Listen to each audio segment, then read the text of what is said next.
Halo semuanya, saya Nirwan. Sebelumnya saya mau ngucapin terima kasih ke teman-teman semua yang udah subscribe channel saya sampai saat ini. Udah lebih dari 1000 subscriber. Saya senang banget karena kurang lebih 6 bulan saya buat channel ini. Ternyata saya dapat respon yang baik dari teman-teman semuanya. Sering kasih support di setiap video-video yang saya buat. Dan juga saran dan masukan buat saya. Ini bikin saya jadi tambah semangat lagi untuk buat video baru ke depannya. Walaupun saya minta maaf sebelumnya kalau saya belum bisa konsisten upload video di setiap bulannya atau di setiap minggu. Karena saya juga masih ada pekerjaan lain selain buat konten di YouTube ini. Tapi sebisa mungkin saya usahakan dalam 1 bulan saya coba minimal upload 1 video di YouTube saya ini. Sekali lagi terima kasih semuanya. Semoga kita bisa terus saling sharing, saling belajar, saling berbagi. Karena saya percaya semua bisa jadi guru dan semua bisa jadi murid. Thank you semuanya. Oke, di video kali ini saya mau coba rakit PC Mini ITX. Ini adalah PC kedua yang pernah saya rakit sendiri di rumah. Alasannya simple, karena saya pengen tahu aja susah atau enggak build PC kecil atau ukuran Mini ITX. Dan saya juga dapat inspirasi dari beberapa YouTuber yang pernah build PC Mini ITX.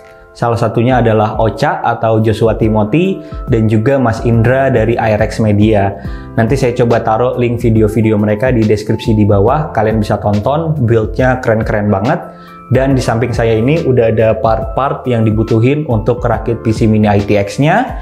Dari part-part ini ada beberapa yang saya ambil dari PC saya sebelumnya, ada yang saya beli baru juga.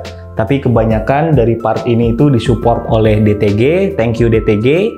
Buat kalian yang belum tahu, DTG adalah distributor resmi dari brand-brand seperti Corsair, Elgato, Aerocool, Site, dan masih banyak lainnya. Kalian cek aja Instagram mereka @dtg.id. Di sana lengkap semua produk-produk yang mereka masukin secara resmi ke Indonesia. Sekarang kita lihat dulu proses saya rakit PC-nya dan nanti akan saya coba jelasin part-part apa aja yang saya gunakan untuk build PC Mini ITX kali ini. Let's go!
Oke, ini adalah PC-nya yang udah selesai dirakit. Tema PC-nya adalah hitam dan abu-abu, jadi kurang lebih kayak gini tampilannya. Sekarang saya coba jelasin produk-produk apa aja yang saya gunakan di build PC Mini ITX kali ini. Untuk casing, saya menggunakan Cooler Master NR200. Casing ini adalah salah satu casing PC Mini ITX yang simple banget bentuknya, desainnya nggak aneh-aneh, dan hampir semua panel dari casingnya ini bisa kita copot. Jadi memudahkan saat proses rakit PC-nya. Untuk pasang dan copot panelnya ini juga gampang karena modelnya klip tanpa baut, jadi tinggal kita tarik untuk lepas panelnya dan kalau mau dipasang lagi tinggal didorong aja. Casing Cooler Master NR200 ini ada dua tipe, yang pertama NR200 biasa seperti yang punya saya ini, dan yang kedua adalah NR200P. Bedanya kalau NR200P itu kita dapat tambahan panel tempered glass untuk di bagian samping dan juga kita dapat riser cable untuk VGA, jadi VGA-nya bisa kita taruh vertikal. Sementara kalau NR200 biasa itu kita hanya dapat satu panel, yaitu panel perforated seperti ini. Kemudian untuk motherboard saya pakai Aorus B450i Pro Wi-Fi. Ini adalah salah satu motherboard mini ITX yang harganya masih cukup terjangkau. I/O port dari motherboard ini juga cukup lengkap dan sesuai namanya, motherboard ini sudah include Wi-Fi. Jadi kita nggak perlu tambahan wireless adapter lagi untuk koneksi internet di PC ini. Walaupun saya kurang suka dengan bentuk antena Wi-Fi-nya yang terpisah, tapi untungnya di bagian bawah antenanya ini ada magnet, jadi bisa kita tempel di atas casing PC yang biasanya berbahan metal. Dan kemarin saya cek di websitenya Aorus untuk motherboard B450i Pro Wi-Fi ini udah support Ryzen 5000 series. Jadi kalau misalkan kedepannya saya mau upgrade ke Ryzen 5000 series, saya nggak perlu ganti motherboard lagi. Lanjut untuk prosesor, saya pakai prosesor yang ada di PC saya sebelumnya, yaitu AMD Ryzen 5 3500. Prosesor Ryzen 5 3500 ini kemarin saya coba cek di beberapa marketplace di Indonesia, ternyata stoknya masih banyak dan juga harganya masih cukup stabil di kisaran 2 jutaan. Jadi buat kalian yang memang sedang cari-cari prosesor di range harga 2 juta, mungkin Ryzen 5 3500 ini bisa jadi pertimbangan buat kalian. Untuk sekarang saya belum ada rencana upgrade ke Ryzen 5000 series karena beberapa alasan. Salah satunya adalah karena kebanyakan sekarang seller jual Ryzen 5000 series itu dengan bundling motherboard dan juga RAM. Sementara kalau saya hanya butuhnya prosesor, agak sayang harus beli motherboard dan juga RAM-nya. Berikutnya untuk mendinginkan prosesor, saya pakai CPU cooler dari Brandsight, tipenya adalah Mugen 5 Black Edition. Sesuai namanya, semua bagian dari CPU cooler ini berwarna hitam, baik heatsink, fan, kabel-kabel, dan heat pipe-nya. Jadi masuk ke tema build PC kali ini. CPU cooler Mugen 5 Black Edition ini punya performa yang bagus, terutama kalau saya bandingkan dengan CPU cooler bawaan dari prosesor AMD, yaitu AMD Ryzen Stealth. Saya juga pernah review full untuk Mugen 5 Black Edition ini, kalian bisa tonton, nanti linknya saya taruh di deskripsi di bawah. Lanjut untuk RAM, saya pakai Corsair Vengeance LPX 16GB dual channel dengan speed 3200 MHz.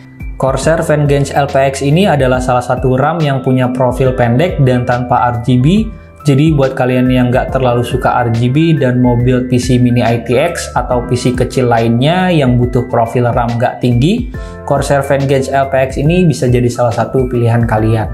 Berikutnya untuk VGA, ini juga dari PC saya sebelumnya, yaitu GTX 1650 Super dari Inno3D. Selanjutnya untuk PSU yang saya gunakan adalah Corsair SF600 80 Plus Platinum. Ukuran PSU ini SFX lebih kecil dibandingkan ukuran PSU ATX pada umumnya. Kemudian PSU ini juga udah full modular, jadi kita bisa pakai kabel-kabel yang hanya kita butuhin, dan kabel-kabelnya ini juga udah full braided, bikin tampilan jadi lebih bagus. Mungkin PSU ini overkill banget untuk spesifikasi PC saya sekarang, tapi kalau kedepannya saya mau upgrade prosesor ke Ryzen 5000 series dan juga VGA RTX 3000 series, PSU ini udah siap banget untuk support komponen-komponen tersebut. Untuk bagian penyimpanan, saya pakai SSD dari Cleve, tipenya adalah Neo N610 dengan kapasitas 512 GB. Ada dua alasan kenapa saya pilih SSD dari Cleve ini, mungkin dua-duanya kedengeran sepele. Yang pertama karena SSD ini punya grafik yang warnanya hitam dan abu-abu, jadi masuk dengan tema PC kali ini. Kemudian alasan kedua karena penempatan SSD di casing Cooler Master NR200 posisinya itu vertikal, dan SSD Cleve ini saat di posisi vertikal tulisan merek dan tipenya itu nggak kebalik, jadi lebih enak dilihatnya. Semata-mata demi tampilan, tapi Cleve ini juga salah satu brand yang bagus, jadi nggak ada salahnya untuk beli SSD dari Cleve ini. Berikutnya untuk mendinginkan seluruh komponen yang ada di PC ini, saya pakai fan atau kipas dari brand Side dengan dua tipe yang berbeda. Yang pertama adalah Wondersnail 120 dan yang kedua adalah Kazeflex 120 Slim RGB. Dua tipe fan atau kipas dari Side ini udah ada rubber pads di masing-masing sisi case fan-nya yang tujuannya untuk mengurangi getaran dari fan saat terpasang di casing PC. Untuk konektivitas 4 fan ini, saya menggunakan dua tipe kabel splitter dari merek ID Cooling, yaitu FS04PWM dan splitter RGB 4 pin 12 volt. Dan yang terakhir, biar tampilan PC-nya lebih bagus, saya pakai kabel extension dari merek Techwear, tipenya adalah Flex. Warna dari extension kabel ini juga saya sesuaikan dengan tema PC-nya, yaitu hitam dan abu-abu. Jadi itu adalah part-part yang saya gunakan, dan sekarang saya coba bahas pengalaman saya ngerakit PC Mini ITX ini. Kalau menurut saya, build PC Mini ITX itu butuh kesabaran yang ekstra karena PC Mini ITX pasti punya space yang lebih kecil jika dibandingkan dengan PC ukuran ATX dan MATX, terutama di bagian kabel manajemennya. Sebagai contoh, di casing Cooler Master NR200 ini penempatan kabel manajemennya hanya tersedia di bagian atas dan di bawah tempat PSU. Jadi kita bisa ngejalurin kabel dan nyimpen kabel-kabelnya di bagian itu. Sebetulnya kita juga bisa jalurin kabel di bagian belakang, tapi hanya beberapa kabel aja karena kalau kebanyakan nanti akan beresiko side panel di bagian belakang ini nggak bisa kita tutup. Saya juga coba untuk jalurin kabel di bagian depan dari casingnya karena ada cukup ruang untuk naruh kabel di depan, terutama karena saya nggak pasang SSD di bagian depan casing. Dan karena di bawah tempat PSU ini ada velcro strap, jadi saya bisa ikat kabel-kabel dari PSU dengan velcro strapnya biar nggak berantakan. Kabel-kabel front panel di casing Cooler Master NR200 ini juga udah jadi satu, jadi memudahkan saat proses pemasangannya ke motherboard. Dan karena casing Cooler Master NR200 ini panel kanan, kiri, atas, bawah, dan depannya bisa dicopot, itu mempermudah saat proses pemasangan part-part PC-nya. Selanjutnya untuk CPU cooler Side Mugen 5 Black Edition, walaupun ukurannya besar, tapi di casing ini masih pas, jadi side panel dari casing ini bisa tertutup dengan sempurna. Ngomong-ngomong soal CPU cooler, casing ini punya banyak opsi untuk pemasangan CPU cooler. Salah satunya adalah kita bisa pasang all-in-one liquid cooler dengan radiatornya dipasang di bracket ini. Ini bisa nampung radiator hingga ukuran 280 mm dan nanti akan terpasang di bagian samping sini. Jadi kurang lebih kayak gini tampilannya, tapi kalau saya nggak pasang karena saya pakai air cooler dari Side Mugen 5 Black Edition. Kemudian untuk pemasangan fan di casing Cooler Master NR200 ini menurut saya harus menyesuaikan part-part PC yang kita gunakan. Sebagai contoh, karena VGA yang saya gunakan ukurannya nggak terlalu besar, jadi di bagian bawah VGA masih bisa saya taruh dua fan yang ukurannya normal 120 mm dengan ketebalan 25 mm. Mungkin kalau kita pakai VGA RTX 3000 series dan RX 6000 series itu nggak bisa kita pasang fan yang ukurannya normal di bagian bawah, karena VGA itu ukurannya tebal dan besar. Jadi paling ada opsi untuk pemasangan fan kalau kalian pakai RTX 3000 series atau RX 6000 series, itu pasang fan yang ukurannya slim di bagian bawah yang ukuran ketebalannya hanya 17 mm. Seperti fan yang saya gunakan di bagian atas ini, dua-duanya itu ukuran slim dengan ketebalan hanya 17 mm. Jadi bagian fan dan blade fan-nya ini nggak mentok ke CPU cooler yang saya gunakan. Sebetulnya panel di bagian atas ini nggak bisa kita langsung pasang fan yang ukurannya slim, karena normalnya untuk di bagian panel atas ini pemasangan fan-nya tanpa dibaut. Jadi saya coba modifikasi sedikit dengan buka frame besi atau dust filternya yang ada di bagian atas, kemudian fan-nya saya baut dari atas dengan ditambah aksesoris karet yang didapat dari casing. Dan dua fan di bagian atas ini RGB, jadi bisa diatur-atur warnanya. Saya sengaja pilih fan RGB di bagian atas, tujuannya buat nerangin komponen-komponen PC yang didominasi oleh warna hitam. Total ada 5 fan di PC ini, 2 di bawah untuk intake, 2 di atas untuk ngebuang udara panas, dan 1 di CPU cooler. Saya sempat tes juga untuk suhu dari PC ini, kalau dalam keadaan idle atau normal, suhu prosesornya itu di 40 derajat Celcius dan suhu VGA-nya di 38 derajat Celcius. Kemudian kalau dalam keadaan heavy load itu suhu prosesornya di 61 derajat Celcius dan suhu VGA-nya di 59 derajat Celcius. Dan ini adalah suara yang dihasilkan dari 5 fan yang ada di PC ini.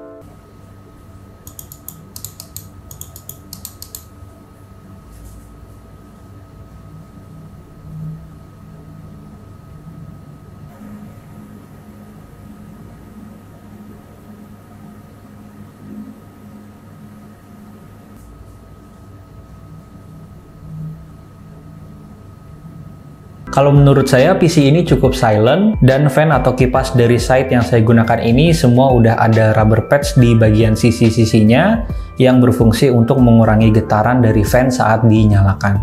Jadi bisa saya bilang untuk fan atau kipas dari side ini semuanya recommended, kalian harus coba. Bagian yang paling saya suka di PC ini adalah kabel extensionnya ini, walaupun nggak ada pengaruh apa-apa ke performa PC-nya, tapi kabel extension ini bikin tampilan jadi lebih rapih dan juga bagus. Saya sengaja ngejalurin kabel 24 pin-nya ini yang ada di depan PSU, tujuannya untuk nutupin kabel-kabel yang ada di bawah PSU dan kabel SATA yang ada di SSD. Overall, saya senang banget punya kesempatan untuk ngerakit PC Mini ITX ini karena akhirnya bisa memenuhi rasa penasaran saya dan ternyata nggak susah-susah banget ngerakit PC Mini ITX. Mungkin emang butuh kesabaran yang ekstra, tapi kalau PC-nya udah jadi, rasanya puas banget. Ditambah ukuran PC ini yang compact dan minimalis jika dibandingkan dengan PC saya yang lain yang ukurannya ATX dan micro ATX. Oh iya, di video kali ini maaf saya nggak bisa tampilin tes performa gaming, editing, dan lain-lain karena untuk prosesor dan VGA yang saya gunakan di PC ini sama persis dengan yang ada di PC saya sebelumnya. Saya pernah buatkan video tes performa dari prosesor dan VGA ini, jadi akan sama aja hasilnya. Videonya nanti saya taruh di deskripsi di bawah, kalian bisa tonton. Sekali lagi saya mengucapkan terima kasih ke DTG atau Digital Teknologi Global yang udah support beberapa produk untuk saya build PC Mini ITX kali ini. Semoga kalian bisa dapat inspirasi dari video ini dan seperti biasa, link produk-produk yang saya gunakan di build PC Mini ITX kali ini saya taruh di deskripsi di bawah. Nanti kalian bisa cek. Oke, kalau gitu sekian dari saya untuk video kali ini. Terima kasih semua yang sudah menonton. Like kalau suka video ini, subscribe channel ini jika belum. Saya Nirwan Fadli, pamit.